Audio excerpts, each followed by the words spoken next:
Video of ಮಾಡ್ಕೊಳ್ಳಿ sir, ಇಲ್ಲ ದಯವಿಟ್ಟು.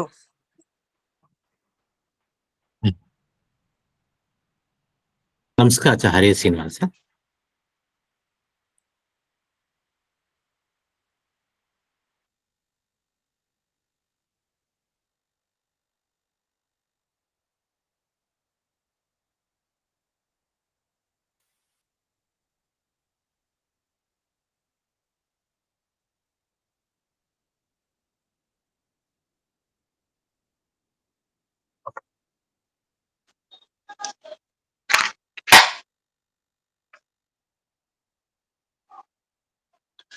सुमतिभिरनुमेजं शुभ्रकायं सखायं सुखमयमनपायं मुक्त्युपायं विमायं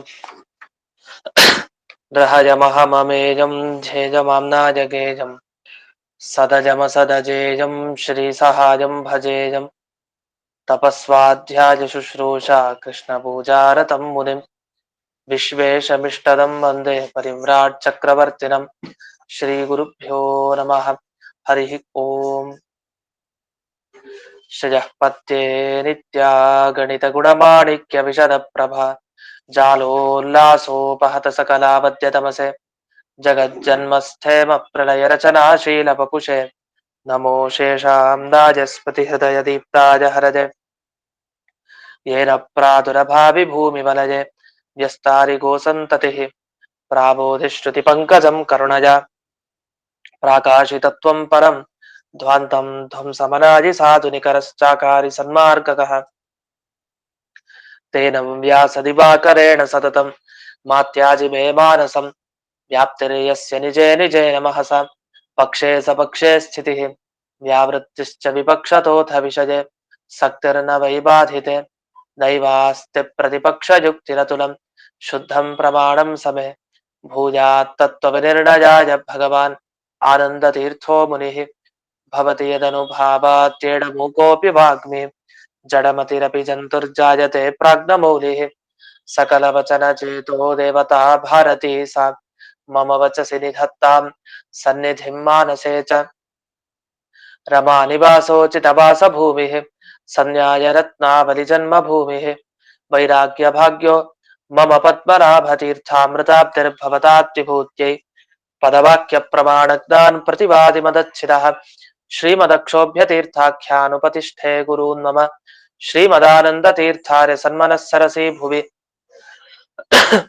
अनुव्याख्याननलिने चञ्चरी कतिमे मनः न शब्दाब्धौ गाढाः न च निगमचर्चासु चतुराः न च न्याये प्रौढाः न च विदितवेद्या अपि वयं परं श्रीमत्पूर्णप्रभतिगुरुकारुण्यसरणिं प्रपन्नामान्यास्मः किमपि च वदन्तोऽपि महताम् ॐ नारायणं निखिलपूर्णगुणैकदेहं निर्दोषमाप्यतममप्यखिलैः सुवाक्यैः अस्योद्भवादिदमशेषविशेषतोऽपि वन्द्यं सदा प्रियतमं मम सन्नमामि कुपिता हि फणच्छाया समीकृत्या परं सुखं सेवन्ते यत्पदं धीरास्तं भजे वल्लभं श्रियः.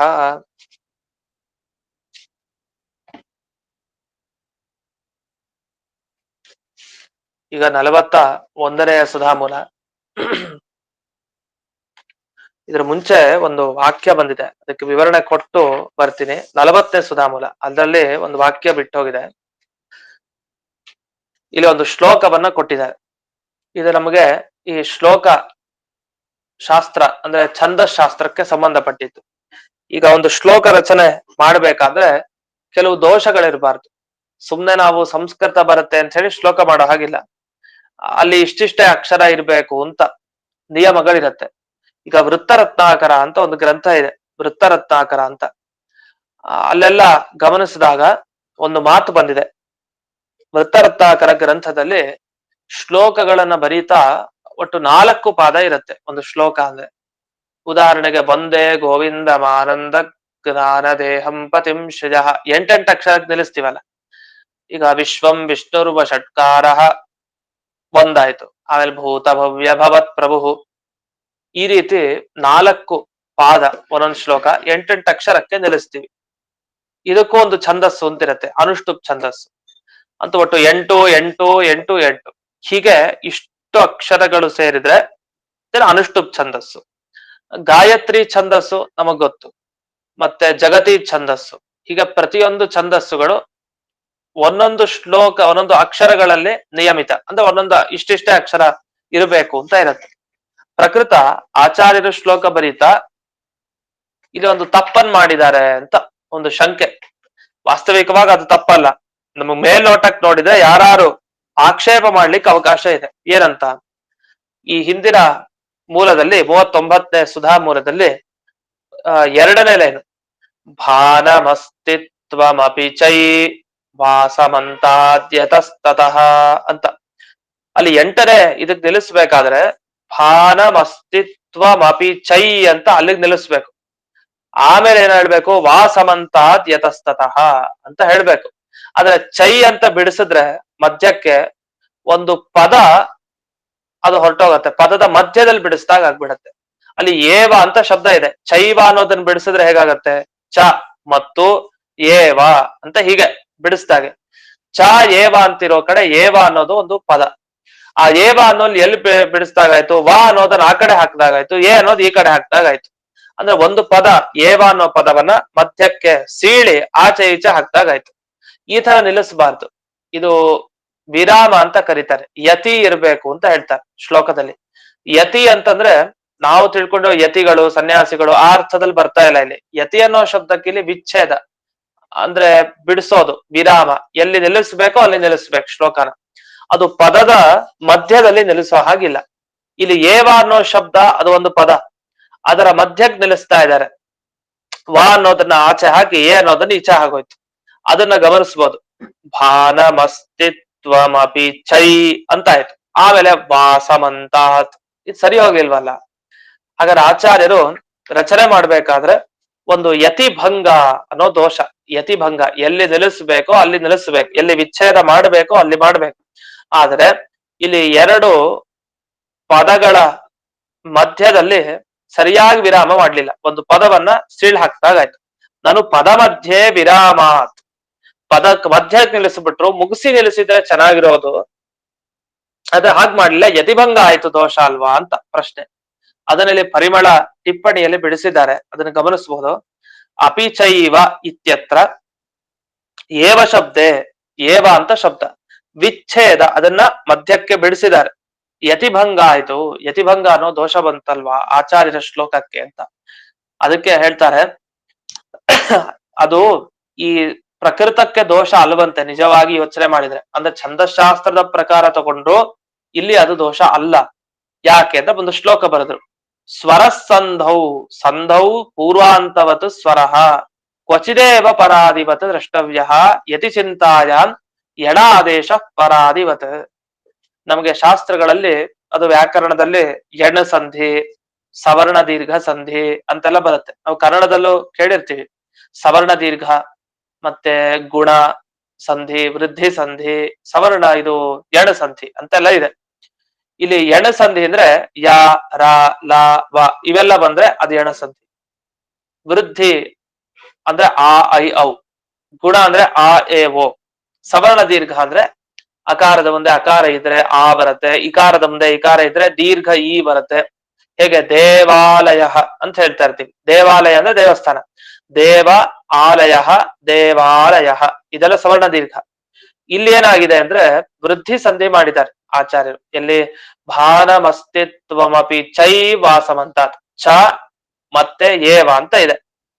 ಅವಾಗ ಏನಾಯ್ತು ಅಂದ್ರೆ ಚೈವ ಅಂತ ಆಯ್ತು. ಐಕಾರ ಬಂತು, ಐಕಾರ ಬಂತು ಅಂದ್ರೆ ಅದು ವೃದ್ಧಿ ಸಂಧಿ ಆಗಿದೆ ಅಂತ.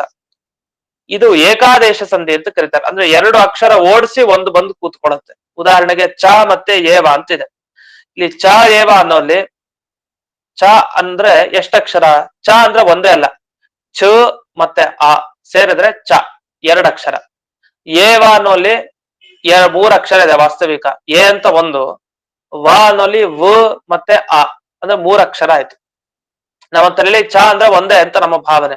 ಆದ್ರೆ ಚ ಅನ್ನೋದಲ್ಲಿ 2 ಅಕ್ಷರ ಇದೆ.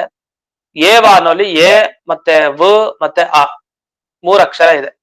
ಅದಕ್ಕೋಸ್ಕರನೇ ನಾವು ಹೇಳ್ತಾ ಇರ್ತೀನಿ ಸಾಮಾನ್ಯ, ಯಾವುದು ಅಂದ್ರೆ ಹರಿಹಿ ಇತಿ ಅಕ್ಷರದ್ವಯಂ. ಹರಿಹಿ ಅಂತ ಹೇಳ್ತೀವಲ್ಲ, ಹರೇ ರಾಮ ಹರಿ ಅಂತ. ಅದು 2 ಅಕ್ಷರ ಇರುವಂತ ಹರಿನಾಮ ಸ್ಮರಣೆ ಮಾಡಿ, 2 ಅಕ್ಷರ ಇರುವಂತ ರಾಮನಾಮ ಸ್ಮರಣೆ ಮಾಡಿ. ನಿಜವಾಗಿ 2 ಅಕ್ಷರ ಇದೆಯಾ ಅಲ್ಲಿ ಇಲ್ವೇ ಇಲ್ಲ. ಹರಿಯನಲ್ಲಿ 2 ಅಕ್ಷರ ಇಲ್ಲ, ಜಾಸ್ತಿ ಇದೆ. ಹ ಹರಿಯನಲ್ಲಿ ಹ ತಗೊಂಡ್ರೆ ಹ ಮತ್ತೆ ಅ, ರಿ ಅಂತ ತಗೊಂಡ್ರೆ ರ ಮತ್ತೆ ಇ, 4 ಅಕ್ಷರ ಆಯ್ತು. ಹರಿ ಹಿ ಅಂತ ಸಂಪೂರ್ಣ ಹೇಳಿದ್ರೆ 5 ಆಯ್ತು. ಹರೇ ಅಂತಂದ್ರೆ 4 ಆಯ್ತು. ಮತ್ 2 ಅಕ್ಷರ ಅಂತ ಹೇಳೋ ಹಾಗೆ ಅಲ್ಲ. ಹರಿ ಅಂತ 2 ಅಕ್ಷರ, ರಾಮ ಎಂಬ 2 ಅಕ್ಷರ. ರಾಮದಲ್ಲಿ 2 ಅಕ್ಷರ ಇದೆಯಾ? 4 ಅಕ್ಷರ ಇದೆ. ರೇಫ, ಆಕಾರ, ಮ ಮತ್ತೆ ಮ ಮತ್ತೆ ಅ, ಒಟ್ಟು 4 ಅಕ್ಷರ ರಾಮ ಅನ್ನೋಲಿ. ಹಾಗಾದ್ರೆ ಎಲ್ಲಾ ಕಡೆ 4-5 ಅಕ್ಷರ ಇದೆ, 2 ಅಕ್ಷರ ಅಂತ ಹೇಳೋದಿದೆ ಸಾಮಾನ್ಯ.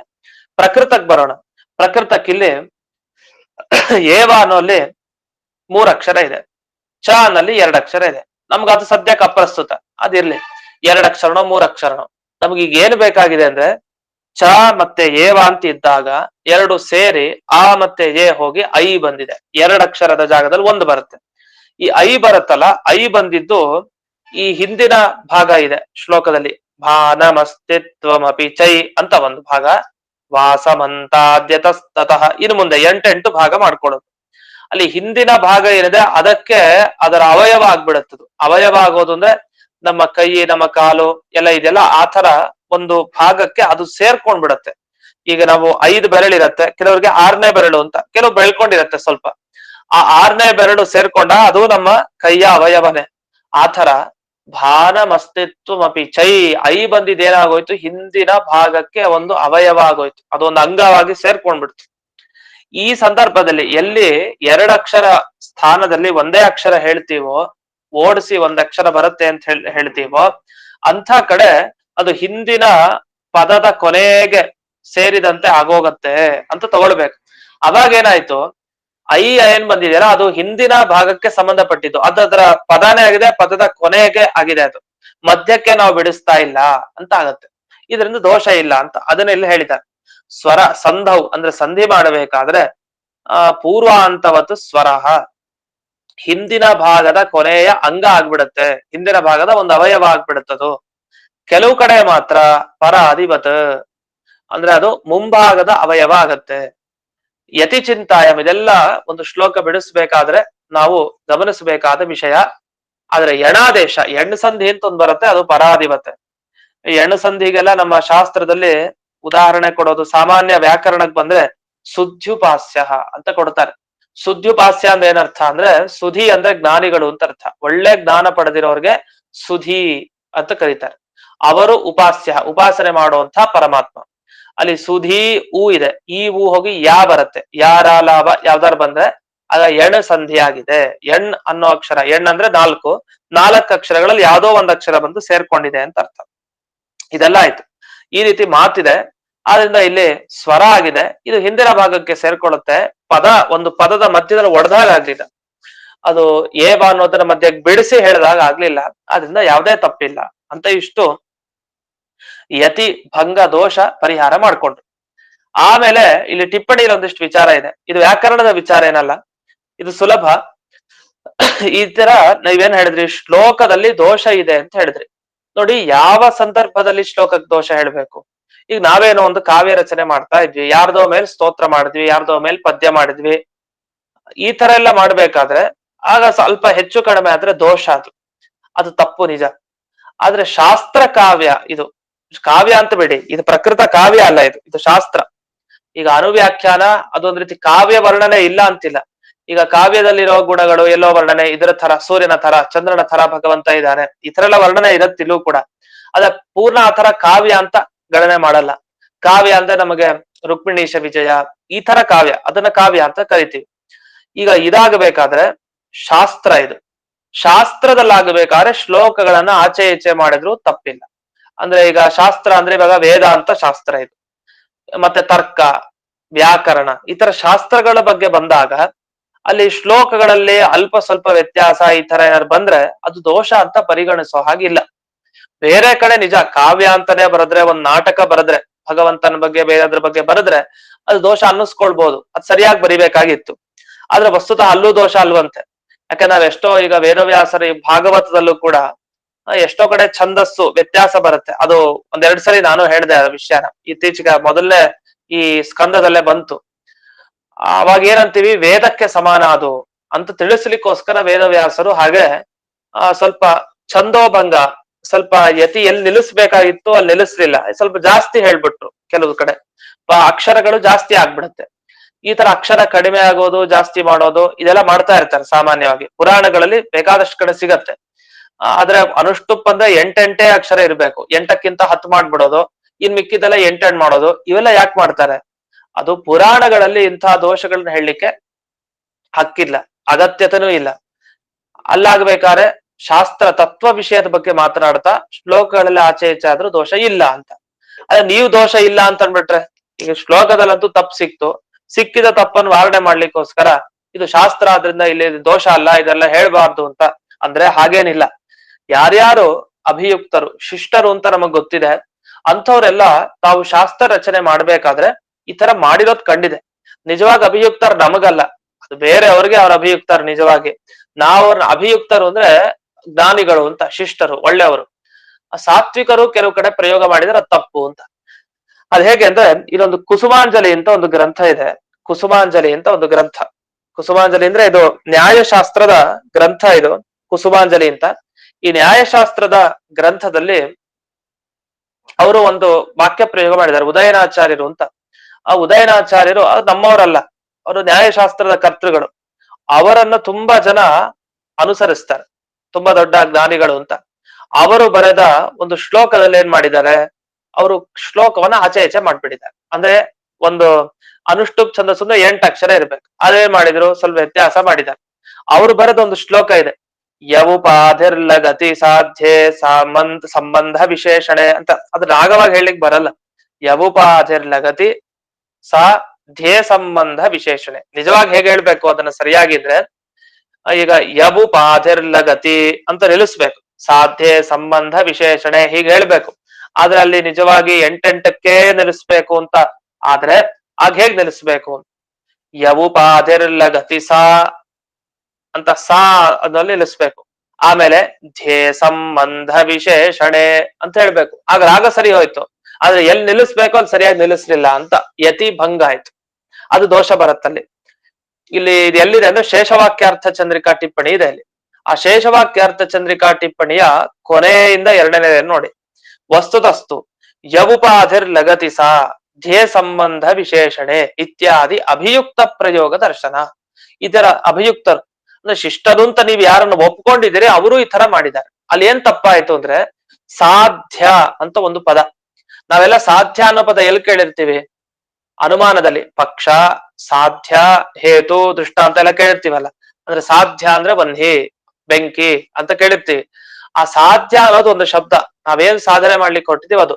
ಆ ಸಾಧ್ಯ ಅನ್ನೋಲ್ಲಿ ಅದು ಒಂದೇ ಪದ. ಆ ಪದಕ್ ಮಧ್ಯಕ್ಕೆ ಸೀಳಿದಾಗ ಆಯ್ತು, ವಿಚ್ಛೇದ ಆಯ್ತು, ಸಾ ಅಂತ ನಿಲ್ಲಿಸ್ಬೇಕು. ಆಮೇಲೆ ಧ್ಯೇ ಅಂತ ಮುಂದಕ್ಕಾಯ್ತು. ಒಂದ್ ಪದದ ಮಧ್ಯದಲ್ಲಿ ಹೀಗೆ ನಿಲ್ಲಿಸಿ ಹೇಳ್ಬಾರ್ದು. ಆದ್ರೆ ಅವ್ರು ಮಾಡಿದ್ದಾರೆ, ಯವುಪಾಧಿರ್ಲ ಗತಿ ಸಾ ಆಯ್ತು, ಸಾಧ್ಯ ಅನ್ನೋಲ್ಲಿ ಸಾ ನಿಲ್ಲಿಸಿದ್ರು ಮಧ್ಯಕ್ಕೆ. ಇನ್ನರ್ಧ ಧ್ಯೇ ಸಂಬಂಧ ವಿಶೇಷಣೆ ಮುಂದಕ್ಕೆ ಹಾಕೊಂಡ್ರು.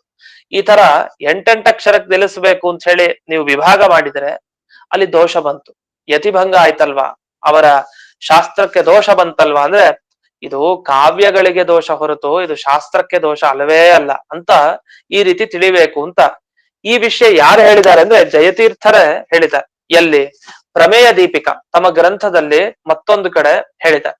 ಪ್ರಮೇಯ ದೀಪಿಕಾ ಅಂದ್ರೆ ಇದು ಗೀತಾ ಭಾಷ್ಯಕ್ಕೆ ಸಂಬಂಧಪಟ್ಟ ಕೃತಿ.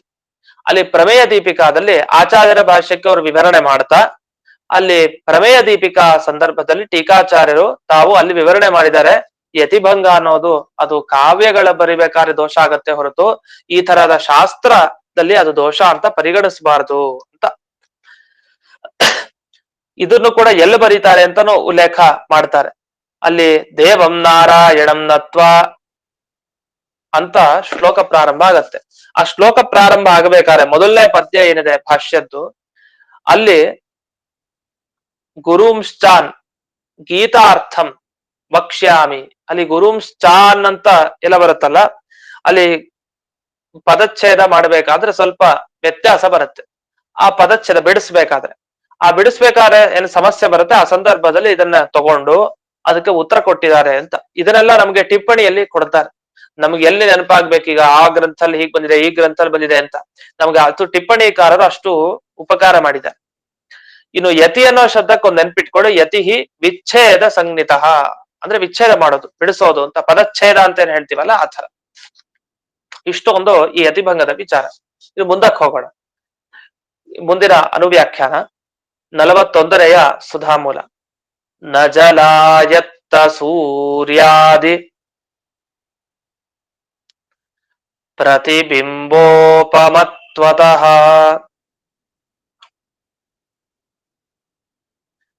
ಈಗ ಒಂದು ವಿಷಯ ಹೇಳ್ತಾರೆ. ಈ ವಿಷಯ ಕೇಳಿದಾಗ ನಮಗನ್ಸುತ್ತೆ ಯಾಕೋ ಆಚಾರ್ಯರು ಮತ್ತೆ ಅದೇ ವಿಷಯ ಹೇಳ್ತಾರಲ್ವಾ ಅಂತ. ಈಗ ಮಧ್ವಾಚಾರ್ಯರು ಹೇಳ್ಬೇಕಾದ್ರೆ ಹಿಂದಕ್ಕೆ ಆಗಿದೆ ಇದು ಅನುವ್ಯಾಖ್ಯಾನದಲ್ಲಿ, ಮತ್ತದೇ ವಿಷಯ ಹೇಳ್ತಾರೆ. ನೋಡಿ ಈ ಶ್ಲೋಕಕ್ಕೆ ಏನರ್ಥ? ನ ಜಲಾಯತ್ತ ಸೂರ್ಯಾದಿ ಪ್ರತಿಬಿಂಬ ಉಪಮತ್ವತಃ. ಈಗ ಭಗವಂತನ ಪ್ರತಿಬಿಂಬ ಯಾರು? ಜೀವ. ಜೀವ ಭಗವಂತನ ಪ್ರತಿಬಿಂಬ. ಇದು ಯಾವ ತರ? ಹೇಗೆ ಸೂರ್ಯನ ಪ್ರತಿಬಿಂಬ ನೀರಿನಲ್ಲಿ ಮೂಡತ್ತೋ ಹಾಗಲ್ಲ ಅಂತ. ಹಾಗೆ ಅಂತ ಭಾವಿಸ್ಬೇಡಿ, ಹಾಗಲ್ಲ. ಸೂರ್ಯನ ಪ್ರತಿಬಿಂಬವಾದ ಸೂರ್ಯಕ ಅಂದ್ರೆ ನೀರಿನಲ್ಲಿ ಕಾಣುವಂತಹ ಸೂರ್ಯ ಹೇಗೆ ಅದು ನೀರಿನ ಅಧೀನವಾಗಿ ಅಲ್ಲಿ ಪ್ರತಿಬಿಂಬ ಮೂಡತ್ತೋ, ಯಾಕೆ ನೀರೇ ಇಲ್ಲದೆ ಇದ್ರೆ ಆ ಸೂರ್ಯನ ಪ್ರತಿಬಿಂಬ ನೀರಿನಲ್ಲಿ ಮೂಡ್ಲಿಕ್ಕೆ ಸಾಧ್ಯ ಇಲ್ಲ. ಹಾಗಾಗಿ ಅಂಥ ಪ್ರತಿಬಿಂಬಕ್ಕೆ ಉದಾಹರಣೆ, ಈ ಉದಾಹರಣೆಯನ್ನಾಗಿ ಅದನ್ನ ಹೇಳಬಾರ್ದು ಅಂತ. ಯಾಕೆ ಜೀವ ಪರಮಾತ್ಮನ ಪ್ರತಿಬಿಂಬ ಅಂತ ಹೇಳ್ತೀವಿ. ಇದಕ್ಕೊಂದು ಉದಾಹರಣೆ ಕೊಡಿ ಅಂದ್ರೆ ಸೂರ್ಯ, ಕನ್ನಡಿ ಇವುಗಳೇ ನೆನಪಾಗೋದು ನಮ್ಗೆ. ಅದ್ ನೆನಪಾಗೋದು ನಿಜ, ಆದ್ರೆ ಅದು ಇಲ್ಲಿಗೆ ಸಂಬಂಧ ಇಲ್ಲ. ಯಾಕೆ? ಇಲ್ಲಿ ನೀರಿನ ಸ್ಥಾನದಲ್ಲಿ ಜೀವನಿಗೆ ಯಾವುದು ಇಲ್ಲ. ಅವನ್ ಬರೀ ಜೀವ ಒಬ್ಬನೇ ಇರೋದಷ್ಟೇ, ಅವನು ಪರಮಾತ್ಮನ ಪ್ರತಿಬಿಂಬ ಆಗಿರ್ತಾನೆ. ಅದು ಅಲ್ಲ, ಹಾಗಲ್ಲ. ಸೂರ್ಯ, ನೀರು, ಪ್ರತಿಬಿಂಬ ಹೀಗೆಲ್ಲ ಇದೆ. ಅಂದಮೇಲೆ ನೀರಿನ ಅಧೀನವಾಗಿ ನೀರಿದ್ರೆ ಅಲ್ಲಿ ಒಬ್ಬ ಸೂರ್ಯಕ ಮೂಡ್ತಾನೆ. ಆ ತರ ಪ್ರತಿಬಿಂಬ ಜೀವ ಅಲ್ಲ ಅಂತ ಇಷ್ಟು ವಿಷಯ ಹೇಳಿದ್ರು. ಇದನ್ನ ಜಯತೀರ್ಥರು ವಿವರಣೆ ಮಾಡಿದ್ರು. ಸೂರ್ಯಾದಿ ಪ್ರತಿಬಿಂಬಾಹ, ಸೂರ್ಯ ಜೊತೆಗೆ ಈ ಕನ್ನಡಿಯಲ್ಲಿ ಕಾಣುವಂತಹ ನಮ್ಮ ಮುಖ ಅಥವಾ ಸ್ಫಟಿಕ ಮಣಿಯಲ್ಲಿ ಕಾಣುವಂಥದ್ದು, ಇನ್ಯಾವುದೋ ಒಂದು ಸ್ವಚ್ಛವಾದ ದ್ರವ್ಯ. ಈಗ ಮೊಬೈಲ್ ನೋಡಿದ್ರೆ ಮೊಬೈಲ್ ಅಲ್ಲಿ ನಮ್ಮ ಮುಖ ಕಾಣ್ತಾ ಇದೆ, ನಮ್ಮ ಪ್ರತಿಬಿಂಬ ನಮ್ಗೆ ಮೊಬೈಲ್ ನಲ್ಲಿ ನಾವು ನೋಡ್ತಾ ಇದೀವಿ ಈಗ ಇವಾಗ ಸಮ್ಮುಖದಲ್ಲಿ. ಆ ತರ ಯಾವುದೇ ಪ್ರತಿಬಿಂಬ ತಗೊಳ್ಳಿ, ಅಲ್ಲಿಗೆಲ್ಲ ಒಂದು ಉಪಾಧಿ ಬೇಕು. ಏನೋ ಒಂದು ಕನ್ನಡಿ ತರ ಇರುವಂತಹ ವಸ್ತು ಬೇಕು, ನೀರಿನ ತರ ಇರೋ ವಸ್ತು ಬೇಕು. ಆಗ ಮಾತ್ರ ಆ ಪ್ರತಿಬಿಂಬ ತೋರ್ಲಿಕ್ಕೆ ಸಾಧ್ಯ. ಇಲ್ಲ ಅಂದ್ರೆ ಅದು ತೋರ್ಲಿಕ್ಕೆ ಸಾಧ್ಯ ಇಲ್ಲ. ಹಾಗೆ ಜೀವ ಯಾವುದೇ ಒಂದು ನೀರಿನ ತರನೋ ಅಥವಾ ಕನ್ನಡಿ ತರನೋ ಯಾವ ಉಪಾಧಿಯನ್ನು ಪಡ್ಕೊಂಡಿಲ್ಲ. ಅವನ್ ತಾನಾಗೆ ಮುಡ್ತಾ ಇದ್ದಾನ ಅಂತ ಒಂದು ಪ್ರಶ್ನೆ ಬರುತ್ತೆ. ಅದಕ್ಕೆ ಮುಂದೆ ಉತ್ತರ ಕೊಡ್ತಾರೆ. ಅಂತೂ ಈ ತರ ಪ್ರತಿಬಿಂಬ ಅಲ್ಲ ಅಂತ ಇಷ್ಟು ವಿಷಯ ಬಂತು. ಅಲ್ಲ, ಈ ವಿಷಯ ಎಲ್ಲ ನಾವು ಹಿಂದಿನ ಪಾಠಗಳಲ್ಲಿ ಕೇಳಿದ್ವಲ್ಲ ಅಂತ. ಅದು ನಾವು ಹೇಳ್ತಾ ಇರೋದಲ್ಲ. ಅದೇನಂದ್ರೆ ಆಚಾರ್ಯರೇ ತಾವು ಹಿಂದಕ್ಕೆ ಈ ವಿಷಯ ಹೇಳಿದ್ರು, ಮತ್ತೆ ಈ ವಿಷಯ ಹೇಳ್ತಾ ಇದ್ದಾರೆ. ಯಾಕೆ ಮತ್ತೆ ಹೇಳಿದ್ರು ಅಂತ ಅಂದ್ರೆ ನೋಡಿ, ಮಧ್ವಾಚಾರ್ಯರು ಒಂದ್ಸರಿ ಹೇಳಿದ್ಮೇಲೆ ಮತ್ತೊಮ್ಮೆ ಯಾಕೆ ಹೇಳಿದ್ರು ಅನ್ನೋದಕ್ಕೂ ಒಂದು ಕಾರಣ ಹುಡುಕ್ಬೇಕು. ಇಲ್ಲಾಂದ್ರೆ ಪುನರುಕ್ತಿ, ಹೇಳಿದ್ದನ್ನೇ ಮತ್ತೆ ಹೇಳ್ತಾರೆ. ಇದನ್ ಪಾಠಕ್ಕೋಸ್ಕರ ಹೇಳ್ತಾರಲ್ಲ, ಈ ಪಾಠದಲ್ಲಿ ಆಗ್ಬೇಕಾದ್ರೆ ಹೇಳಿದ ವಿಷಯನೇ ಮತ್ತೆ ಹೇಳೋದಿರತ್ತೆ. ಯಾಕೆ ಹೇಳ್ತಾರೆ? ಅದು ಗಟ್ಟಿ ಆಗ್ಲಿ ವಿಷಯ ಕೇಳಿ ಕೇಳಿ. ಹಿಂದೆ ವಿಷಯ ಸ್ವಲ್ಪ ಅರ್ಥ ಆಗಿರಲ್ಲ, ಇರೋ ಒಂದ್ ಸ್ವಲ್ಪ ವಿಷಯ ಮತ್ತೆ ಹೇಳಿದಾಗ ಇವತ್ತು ಸ್ಪಷ್ಟ ಆಗತ್ತೆ. ಅದು ಆದಷ್ಟು ಜಾಸ್ತಿ ಹೇಳಿದಷ್ಟು ಸ್ಪಷ್ಟತೆ ಸಿಗತ್ತೆ. ಆದ್ರೆ ಮಧ್ವಾಚಾರ್ಯರಿಗೆ ಪಾಠ ಮಾಡ್ತಾ ಇದಾರೆ, ಒಂದು ಗ್ರಂಥ ಬರೀತಾ ಇದ್ದಾರೆ. ಗ್ರಂಥ ಬರಿಬೇಕಾದ್ರೆ ಎಷ್ಟು ಬೇಕೋ ಅಷ್ಟು ಸಾಕು. ಮತ್ತೆ ಇನ್ನೊಮ್ಮೆ ಆ ಶ್ಲೋಕದಲ್ಲಿ ಅಷ್ಟು ವಿಷಯ ಹೇಳ್ತಾರೆ ಅಂದ್ರೆ ಏನರ್ಥ?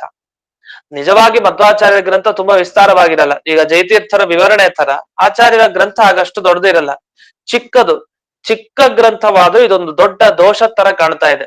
ಬಿಡಲ್ಲ ಯಾರು ಪೂರ್ವ ಪಕ್ಷಿಗಳು, ಇದು ದೋಷ ಅಲ್ವಾ ಮತ್ತೆ ಯಾಕೆ ಹೇಳಿದ್ರು ಅಂತ ಕೇಳ್ಬೋದು. ಆದ್ರೆ ಈ ಅಂಶವನ್ನು ಕೂಡ ಜಯತೀರ್ಥರು ಬಿಡಲ್ಲ, ಅದನ್ನು ತಗೊಳ್ತಾರೆ ಆಕ್ಷೇಪ. ಯಾಕೆ ಮತ್ತೆ ಹೇಳಿದ್ರೆ ಈ ವಿಷಯನ ಅಂತ ಇಟ್ಟುಕೊಂಡು ಅದನ್ನ ಖಂಡನೆ ಮಾಡ್ತಾರೆ. ಅಲ್ಲ, ಈ ವಿಷಯನೆಲ್ಲ ಹಿಂದನೆ ಬಂತು. ನೋಪಾದ್ಯಧೀನತಾದ್ಯೈಶ್ಚ ಅಂತ ಹೇಳಿ ಹಿಂದಕ್ಕೆ ಆಚಾರ್ಯರು ಅದೇ ವಿಷಯವನ್ನ ಹೇಳಿದ್ದಾರೆ, ಮತ್ತ್ಯಾಕೆ ಇಲ್ಲಿ ಹೇಳಿದ್ದಾರೆ ಅಂತ ಪ್ರಶ್ನೆ ಮಾಡ್ಕೊಳ್ತಾರೆ. ಹೌದೌದು, ನಿಜ ಹೇಳಿದ್ದೇನೋ ನಿಜ, ಆದ್ರೂ ಕೂಡ ನಾವ್ ಯಾಕೆ ಮತ್ತೆ ಇಲ್ಲಿ ಹೇಳಿದ್ದು ಅಂತಂದ್ರೆ ಅದಕ್ಕೆ ಕಾರಣ ಇದೆ ಅಂತ ಜಯತೀರ್ಥರು ಕಾರಣ ನೀಡ್ತಾರೆ. ಅದೇನು ಕಾರಣ ಅಂತ ಅದನ್ನ ಮುಂದಿನ ಪಾಠದಲ್ಲಿ ನೋಡೋಣ ಅಂತ ಹೇಳ್ತಾ, ಅದು ಭಾಗವತರ ಪಾಠದಲ್ಲಿ ತಿಳಿಸಿದಂತೆ ನಾಳೆ ಪಾಠ ಇರಲ್ಲ, ನಾಡಿದ್ದು ಪಾಠ ಅಂತ ಹೇಳ್ತಾ ಇಂದಿನ ಈ ಪಾಠವನ್ನ ಅಸ್ಮದ್ ಗುರುವಂತರ್ಗತ ವ್ಯಾಸತೀರ್ಥ ಗುರುವಂತರ್ಗತ ಭಾರತೀಯ ರಮಣ ಮುಖ್ಯ ಪ್ರಾಣಾಂತರ್ಗತ ಶ್ರೀವನ್ಮೂಲ ಗೋಪಾಲ ಕೃಷ್ಣನಿಗೆ ಅರ್ಪಣೆ ಮಾಡ್ತೇನೆ. ಶ್ರೀಕೃಷ್ಣ ಅರ್ಪಣ. ನಮಸ್ಕಾರ ಗುರುಗಳೇ. ನಮಸ್ಕಾರ ಮಾಡ್ತೀನಿ ಸರ್. ನಮಸ್ಕಾರ ಹರೇ ಶ್ರೀನಿವಾಸ್. ಸಾಷ್ಟಾಂಗ ನಮಸ್ಕಾರ ಆಚಾರ್ಯ.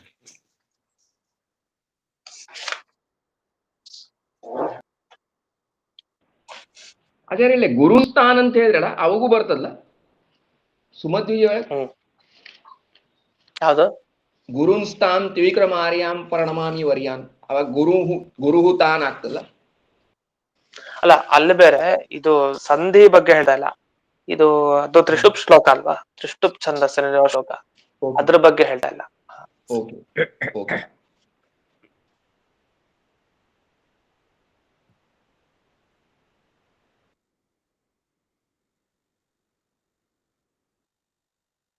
ಆಚಾರ್ಯರೇ,